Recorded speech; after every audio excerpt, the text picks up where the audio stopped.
ইস, কেমন আছো? জানি সবাই ভালো আছো। আমি ভালো নেই, আমার মন ভালো নেই।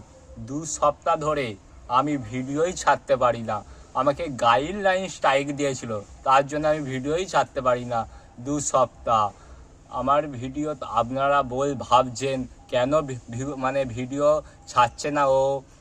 আমি তো ছাড়বো কি করে? আমার তো গাইডলাইন স্ট্রাইক দিয়েছে, দেখো উপরে গাইডলাইন স্ট্রাইক বলে লেখা আছে। তার জন্য আমি ভিডিও ছাড়তে পারছি না। আমার এবার ভিডিও প্রত্যেক দিন আসবে, সকাল 7টা সন্ধ্যে 7টা ভিডিও আসবে। অবশ্যই দেখবেন আপনাদের। আর তোমাদের ভালোবাসায় আমি অনেকটা মানে এগিয়ে যেতে পেরেছি। তোমরা আমাকে ভালোবাসা দিয়েছো, তার জন্য আমি অনেকটা এগিয়ে যেতে পেরেছি। আর যারা নতুন যদি হয়ে থাকো, অবশ্যই সাবস্ক্রাইব করতে ভুলবেন না। সাবস্ক্রাইব করলে আমার মোটিভেশন বাড়ে, ভিডিও করার আগ্রহ বাড়ে। আর অবশ্যই লাইক, কমেন্ট, শেয়ার, সাবস্ক্রাইব অবশ্যই করবে। দেখা হচ্ছে একটা কোনো নেক্সট ভিডিওই।